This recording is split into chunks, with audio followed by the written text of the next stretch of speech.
everyone, welcome to another week in our garden. Absolutely gorgeous weather. We've had a lovely week this week, and I do believe we're actually going to get some rain on Sunday as well, so that's a bonus for the week. And it's bank holiday, so we've got to have some rain in there somewhere. Now, I've been very busy this week. I've built the frame for the beans and the peas, which I'll show you shortly. We've just got a few to plant with you. And the other thing I've done, I've put the tomatoes in. Now these were getting far too big in the greenhouse, so we had them outside for a few days just to harden them up a little, and I've planted them. I planted them on full canes this year because these canes are a little bit stronger. So on the front row, because they're only bush tomatoes, I've put the Roma, they're the plum ones, what we use mainly for culinary. Then we've got a line of Crimson Crush. Then I've popped in a row of Moneymaker, which I always grow because I'm old, and they're lovely old variety. I do like Moneymaker. Then you've got a row of Sun Gold, and then a few Gardener's Delight just to finish the rows off. I have planted French marigolds as well in there between the tomatoes, which I always plant marigolds with my tomatoes. Also in there, I don't know if you noticed, but the garlic's still there. Now the garlic will be finished soon, so we'll dig those up and get them dried out and get those stored up in the shed. But they won't be long, so we can plant round them quite happily. Now, as you know, these short canes all need an eye protector on, so make sure you put them on. I did get caught once, and believe me, I won't get caught again. It's very painful.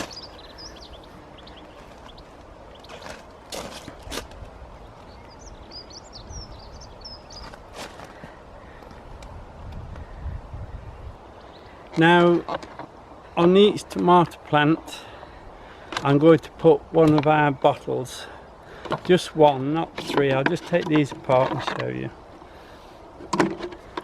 I'm going to use the bottles and put one at the bottom of every plant so I can water into the bottle. So even when the sun is up, I can go around. If I put 2 litres in there, and that will go straight into the roots, and you won't get them all over your foliage. Now we've got family and friends all saving their bottles at the moment because we ran out, and so it's a case of we'll do it as the bottles arrive. The sun's gone in now. What I'll do, I'll put one on this one just to show. I'm going to put them in the back of each plant so it's easier to actually put the water in. Okay, as you can see, they've been watered in well when I planted them, and I'm just going down, let's say just enough to put this nozzle below the ground. By putting a cane in as well, it steadies the flow a little. Got a bump in that one, there you are. And these are just old bits of cane that we've all got kicking about, and I've saved them up and we use them for this. And then we just push that in and just loosely put the soil back like that. That'll be nice now just to pour the water in. The cane could actually go a little bit lower than that if we need be. Now the other thing I'm going to do with tomatoes, not just yet because they're not quite wet enough for me at the moment. If we have some rain over the weekend, I'll let that settle in, and then I've mixed that mulch I use, which is some of the cheapest compost I can find, plus my used compost that I save, and I mix it with straw, chopped barley straw, and we put that on as a mulch once it's wet, and that will keep the water down there. And by watering through the bottle, they're getting plenty of water. Now I just need to let you know that we did actually plant two lots of courgettes down here, the gold mine ones, and we put a net cover on them, and I went to come and have a look at them yesterday. I thought, well, they should have been up by now, so I came to have a look. Anyway, evidently the mice have had them. Now this is one of the joys of living out here in the country, is you have to share a little bit with the mice. So the mice have had those. I've reset some more in the greenhouse this time, and then we'll put them over there with the pumpkins instead of on this plot here. So the mice are happy. There's not much in the seed of a courgette, but they're welcome to them as long as they leave everything else alone for a while. Now we'll just pop up to show you the new cover for the peas and the beans, and we'll pop the rest of the beans and peas in. Now this is the bean and the pea net I made. I actually ran out of wood, so I've used some of the silver birch poles. So we've got an inner net held on with jute string and a few staples across the top. My birch poles, a few canes, and that's what holds the inner net that takes the peas. The outer one is just loose and it's pegged into the ground to stop the birds getting in. Peas are climbing peas.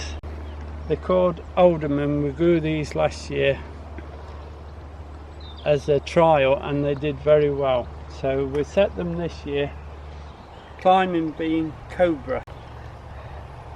It's one we've used before as well. This side is the Belotti bean, which we will probably use for drying and storage as well, so it's a useful bean. You can see how I pegged the outer net on, so just to stop the birds coming through, and then the pathway is accessible. I've got a clip in the bottom, but this will open so you can go through if you wish. Now when I built it, this end I took in a bit so we could actually plant the end as well. So that's what we're going to do today. We're going to plant this end up, and I'll show you how I prepare the soil, etc., to put half peas and half beans into there. Okay, right, I've dug a small trench about 4 or 5 inches deep along the row, and what to do now, I scatter hoof and horn meal into the bottom of the trench. I'll use about this bottle on the hole, a little bit in the trench and a little bit on the soil that we're going to put back in the trench. That'll feed them while they're growing. Also, when I dug this in the spring, I put loads of well rotted manure in the bottom trenches, so there is plenty of goodness deep down onto this, on these plots. Right, so let's put the hoof and horn meal in. Just a good scatter. It's in there for a long time, so, and then some across the top of the soil. There you go. And a little bit there, and that's it. That's the hoof and horn on. What we don't want to do, we don't want to put the plants directly onto the hoof and horn, so we just mix it a little with the trowel. Not a lot, just enough to take the lumps out. We don't want those.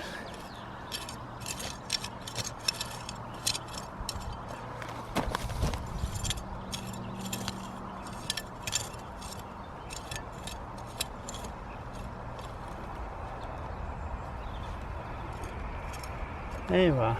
We are using the beans and the peas that were grown in the root trainers. If you remember, we set all these in the greenhouse.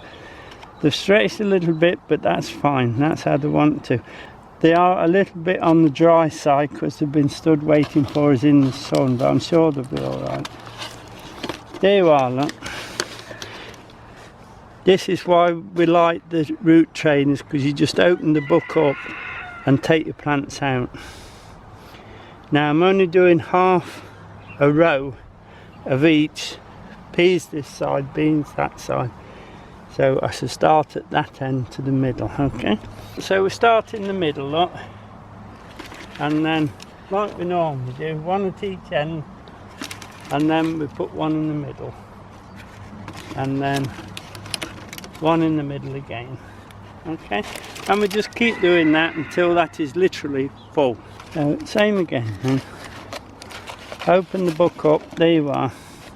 Now you can see we put 2 seed into every cell, and yet those 2 have only got 1 in.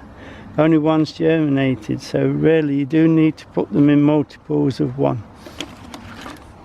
Same again, in between.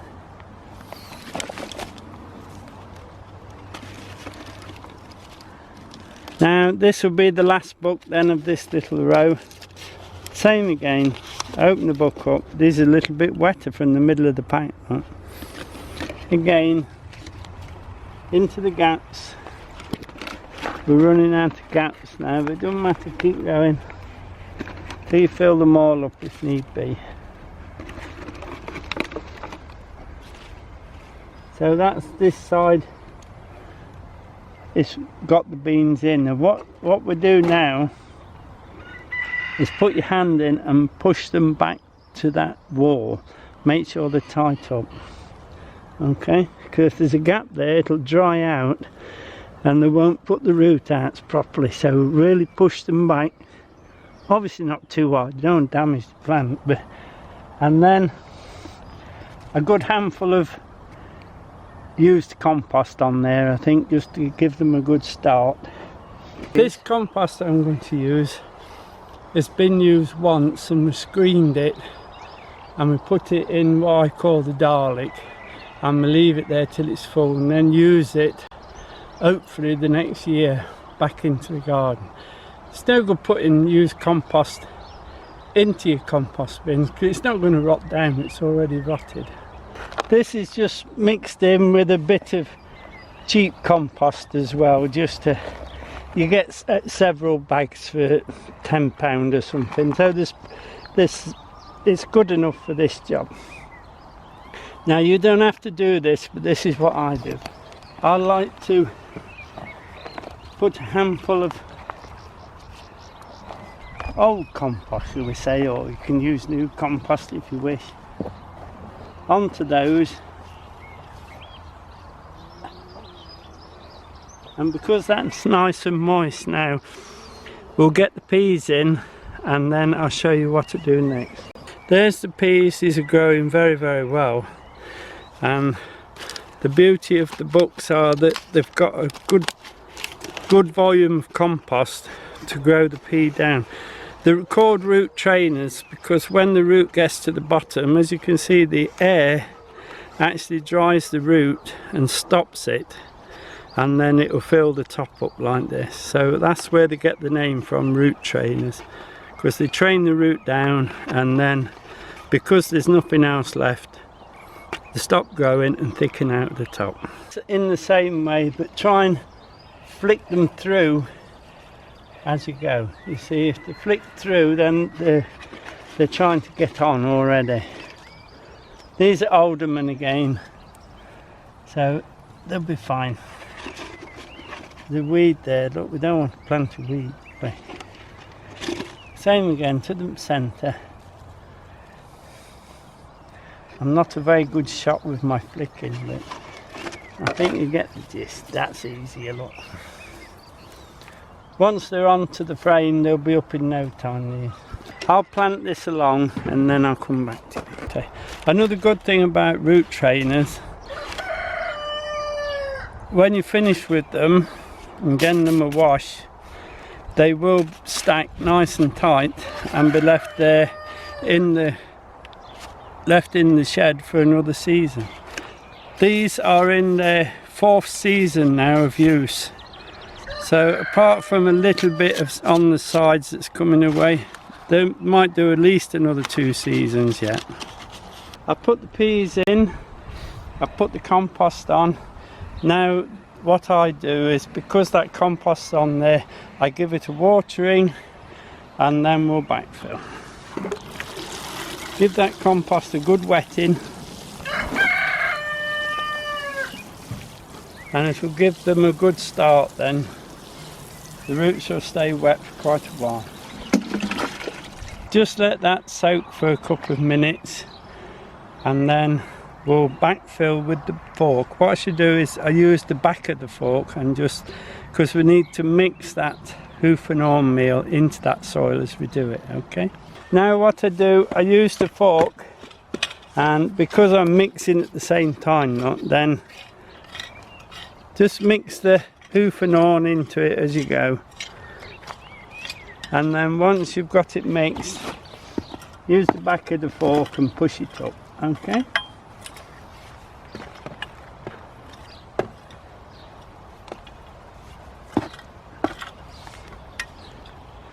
you could use a small hand fork, but I think using this one, it gives you a chance to break some of the lumps up as well. You see, and just push it up, and then we'll finish with the hand fork, with the hand trowel.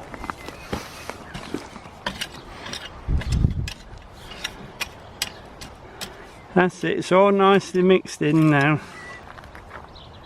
And we just take the trowel out. Beans and peas, once you put them in, if you heel them against, heel the soil up against them, it does help. Okay.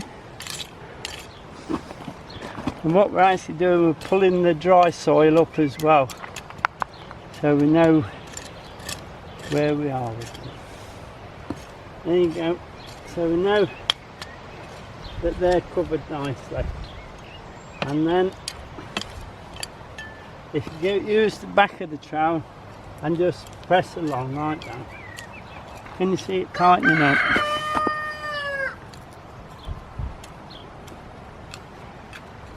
Now I go to the inside and I just run the trowel along just to heel that side up as well.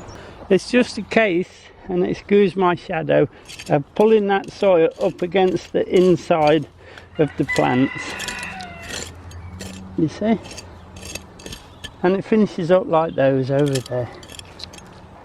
Now to finish off, give them a good drink to wash them in.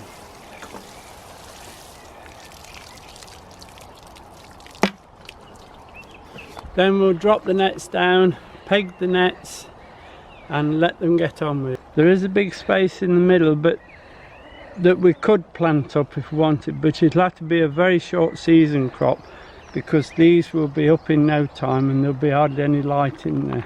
A few radish or something will go in there.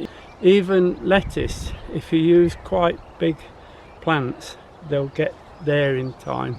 If not, the canopy will be up, you'll not get them. Now it's just a case of putting the net down and securing it well. If we left it like this, the pigeons will be down in no time, and the crows, and they'll eat most of those. Peg it down with these pegs. They do grip in the soil well, so they hold well. I get these from the supermarket. That is the bean and the pea net all planted up and protected, and there'll be no pigeons in there. They can sit on top, but they can't get in to eat our peas, hopefully. A lot of trouble to keep the birds out, but this way will guarantee us a crop, where if you just put them in and take your chance, I guarantee you're going to lose them. Now we've got a few celeriac to plant in one of these little tunnels, so I should need the bulb planter, and we'll get those popped in, and then I think that's about it for this week. This is the tunnel that we planted the celery in, if you can remember. It's doing quite well. This end I would like to use for celeriac. These will be harvested early autumn into the winter. Nice tasty root on them. Only got 4 left to put in, and it's Celeriac Asterix. It's a hybrid, and just they want to be a good foot apart, remembering when we come to the autumn we will want to put straw on this as well.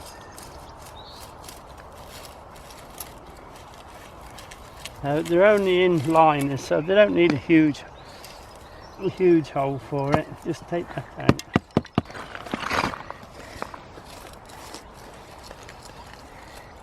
There you go, look, a little bit falls in, but that's fine. We will water them, so they should be okay. Just move those. I have watered them this morning in preparation for planting them.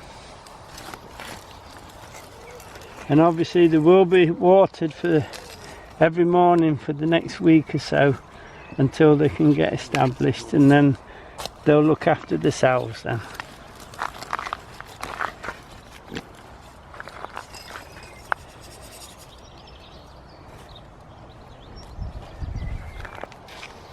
Nice plants, well rooted, they'll be fine.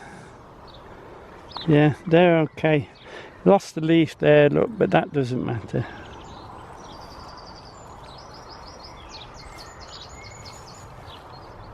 Again, not too firm, but not loose. Same again. Now I will water these. I have to come down to water the lettuce every morning, so I shall water these with them. The celery at that end does need a lot of water, so that gets watered every morning as well.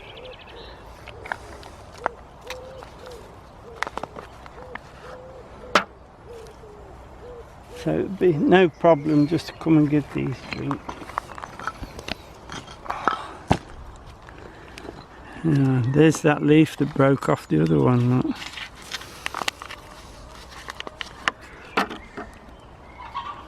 Keep taking the stones out when I see them.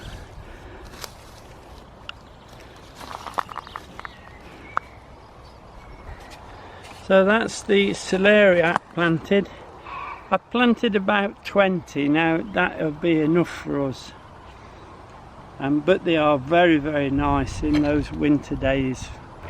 Now it's a long time till we harvest this celeriac. It'll be the autumn going into winter.